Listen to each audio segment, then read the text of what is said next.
Coucou tout le monde, bienvenue sur la chaîne Passion Tête et Corps. Aujourd'hui, vidéo sur le deuxième achat pour construire notre propre home gym.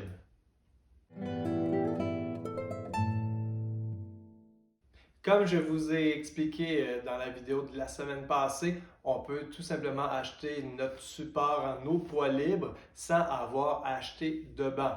On peut faire un certain temps comme ça avec les mouvements, les exercices qu'on peut faire debout, assis sur une chaise ou couché par terre. Mais bien sûr, l'idéal, ça reste toujours d'avoir un bon banc pour s'entraîner.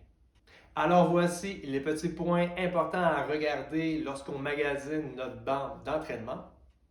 Pour vous expliquer un peu les choses à regarder et les différences entre les bancs, je vais utiliser mon ancien banc, mon vieux banc, un Marcy, que j'ai acheté au tout début, il y a très longtemps, et que j'ai toujours gardé parce que je trouve ça intéressant des fois d'avoir deux bancs à la maison. Donc le plus vieux, et bien sûr mon nouveau banc que j'ai acheté cette année, le Rogue. Alors, comme j'ai dit, je vais me servir de ces deux bancs-là pour vous montrer la différence de gamme de bancs, bien sûr. Premier point à regarder, c'est bien sûr le revêtement. Si on regarde du côté du Rogue, vous voyez que le revêtement est beaucoup plus dur que sur le Marcy, que sur mon ancien banc. Donc, première chose à regarder, c'est au niveau de la texture du banc, au niveau de sa dureté. Lorsqu'on s'entraîne, il faut avoir un banc quand même assez dur. Pourquoi? Parce que si le banc est trop mou, lorsqu'on pousse notre charge, il va avoir pendant une fraction de seconde le fait qu'on va rentrer dans le banc. Si le banc est trop mou, puis cette fraction de seconde-là qu'on perd à la poussée, lorsqu'on s'entraîne vraiment, on le sent bien.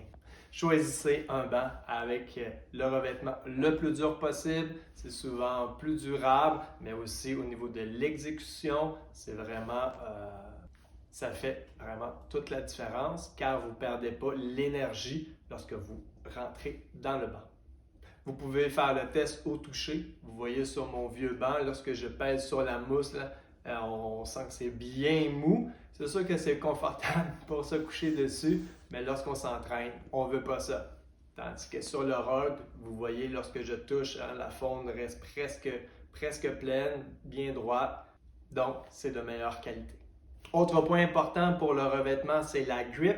Essayez de ne pas avoir un tissu trop lisse car vous allez perdre un peu en stabilité. Sur le Rogue, par exemple, vous voyez que le revêtement est texturé et lorsqu'on s'assoit, on se cale bien comme ça, puis c'est très stable.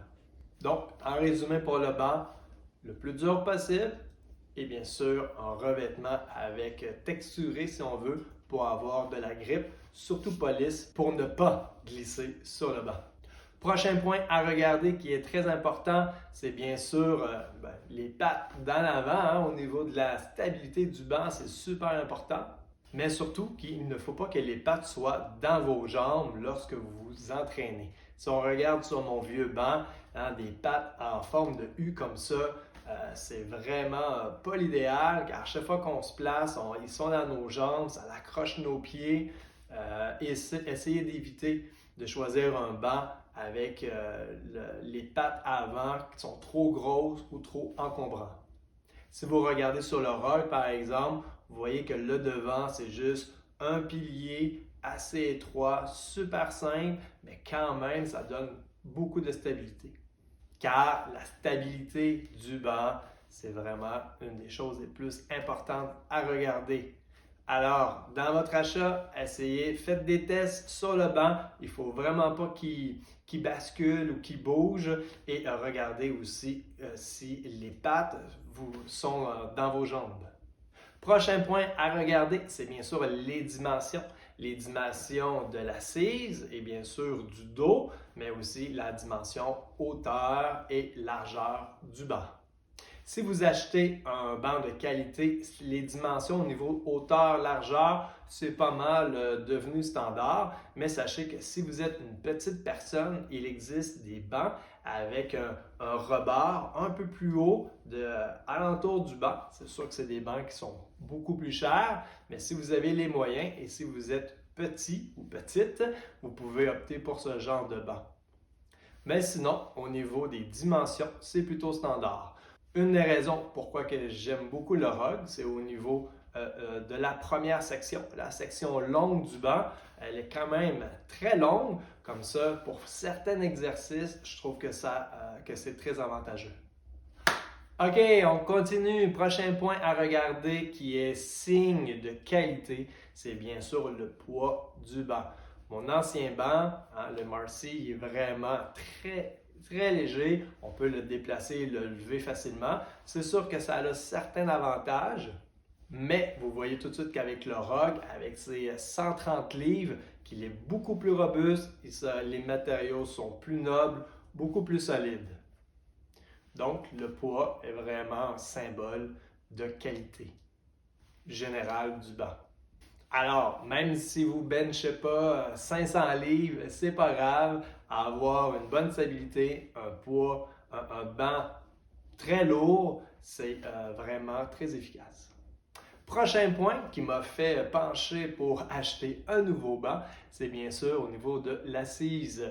Vous voyez sur le ROG, on peut incliner le banc pour être mieux calé, plus stable lorsqu'on fait, par exemple, des développés militaires.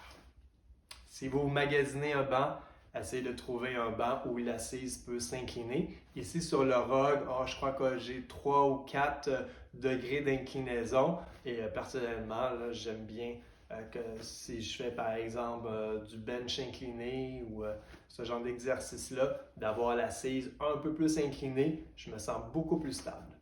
Stabilité veut dire contrôle, contrôle veut dire mettre des poids plus lourds, charge progressive, donc meilleur résultat au final. On continue! La vidéo sera courte aujourd'hui, mais vraiment très intéressante, vous allez voir. Ici, on peut ranger le banc, mon nouveau banc, on peut l'incliner à la verticale complètement. Alors, si vous avez un espace restreint à la maison, essayez de trouver un banc qui peut soit se plier, par exemple, ou le monter à la verticale pour qu'il prenne moins de place, surtout si vous êtes en appartement, par exemple. Ce n'est pas une caractéristique essentielle, si on veut, lorsqu'on magasine un banc, mais savoir qu'on peut le mettre à la verticale pour le ranger ou le coller sur un mur, c'est sûr que c'est un plus. Et pour finir, bien sûr, parlons budget. Il faut savoir qu'un banc de qualité de base, comme par exemple mon ancien banc, on peut facilement en trouver entre 200 et 300 $. Mais à ce prix-là, l'assise ne s'incline pas. Le banc, il est très mou, donc on va perdre en explosivité. Et bien sûr, au niveau de la texture du revêtement, c'est souvent des bancs qui ont une texture très lisse.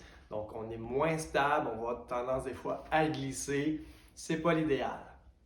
Comme cet achat, c'est un achat à vie. Un banc, si on lui fait le moindrement attention, c'est un matériel qu'on va garder toute notre vie, presque indestructible. Si vous montez de gamme de prix entre 500 et 1000 $, là, vous allez avoir beaucoup plus de qualité, beaucoup plus de stabilité. On peut le ranger. L'assise peut s'incliner, mais bien sûr, tout se passe au niveau du revêtement. Ça aura plus de qualité, plus de grip, moins glissant et surtout plus ferme. Moi, par exemple, le ROG que j'ai acheté, j'ai choisi un modèle haut de gamme du ROG en stainless avec le shipping, ça prend à peu près 2 semaines au niveau de la livraison. Ça arrive dans une grosse boîte. C'est plutôt facile à monter, ça prend quelques minutes et on a un beau banc à la maison. Au niveau du budget, en tout, là, nous sommes en 2023, oui, dis-je. Le banc m'a coûté 1200 $ avec les taxes, livraison et tout ça. Mais moi, je suis un peu un crack de l'entraînement. Je voulais quelque chose, je voulais le top des bancs et j'avais une bonne rentrée d'argent, j'avais de l'argent disponible, donc pourquoi pas me gâter. Donc, ce ROG en stainless, livraison et les taxes m'ont coûté environ 1200 $. Mais pour vous, monsieur, madame, tout le monde, ou peu importe, vous n'êtes pas obligé de dépasser le 1000 $. Sachez qu'il y a des très bonnes marques canadiennes ou d'Amérique du Nord qui font de très bons bancs entre 500 et 1000 $. Et comme je vous ai dit un peu plus tôt dans la vidéo, si vous êtes petit de taille, sachez qu'il existe des bancs avec un contour un peu plus haut pour pouvoir mettre les pieds dessus si par exemple vous ne touchez pas par terre lorsque vous êtes couché sur le banc. En résumé, je vous l'ai dit, je l'ai répété et je le répète encore, lorsque vous magasinez un banc, je pense qu'une des choses principales à regarder, c'est le revêtement. Deuxième point à regarder, c'est au niveau de la stabilité, les pattes, comment ils sont faits. Est-ce qu'ils sont en V, en forme de U si on veut. Pour moi, ça, en forme de U, c'est un non catégorique. Ils sont toujours dans les pattes, comme on dit, pour ne pas faire de jeu de mots. Essayez d'avoir, tout dépendamment du banc à la maison où vous le mettez, essayez de regarder aussi si on peut le ranger facilement au besoin. Mais ça, c'est un critère, d'après moi, secondaire. Regardez également les angles d'inclinaison. Sur le ROG, j'ai beaucoup plus de possibilités d'angle d'inclinaison du banc, du dossier, mais également de l'assise. Et petit point que j'ai oublié de mentionner tout à l'heure, regardez le mécanisme, comment c'est fait au niveau de l'inclinaison du dossier. Combien de fois sur mon vieux banc, j'avais une charge très lourde, je m'accote sur le banc, puis j'ai comme un doute dans ma tête, est-ce que le banc va tenir? Parce que qu'est-ce qui rentre, qu'est-ce qui met le dossier en équilibre lorsqu'il est incliné, c'est vraiment juste une petite plaque de métal qui rentre peu profonde. C'est un peu risqué, surtout si vous mettez des charges très lourdes, comme des poids libres, des dumbbells de 60-80 livres. Vous ne voulez pas que ça lâche. Contrairement au ROG, que vous voyez qu'il y a des grosses dents en métal, en stainless, il y a même une raille de protection au-dessus pour faciliter et surtout stabiliser l'assise du banc. Et bien sûr, tout repose sur votre budget. Personnellement, je vous conseille, vu que c'est un achat à long terme qui va durer toute votre vie, essayez d'avoir un budget entre 500 et 1000 $. Magasiner dans l'usager, un banc, c'est pas grave si c'est usagé, si ça a appartenu à quelqu'un d'autre. Au contraire, si vous pouvez vous sauver un peu d'argent et surtout avoir un banc de plus haute qualité que si vous l'aviez acheté neuf, je vous le recommande fortement. Alors, après notre premier achat de nos poids libres, deuxième achat que vous pouvez acheter un peu plus tard dans l'année ou même 1 an ou 2 ans plus tard, vous pouvez vous acheter un très bon banc. Dans la vidéo de la semaine prochaine, je vais vous parler bien sûr du troisième achat. C'est le plus dispendieux, mais un des plus importants. Manquez pas ça, on se revoit la semaine prochaine. Si vous avez aimé la vidéo, abonnez-vous à la chaîne, vous connaissez la chanson, on se revoit la semaine prochaine. Ciao!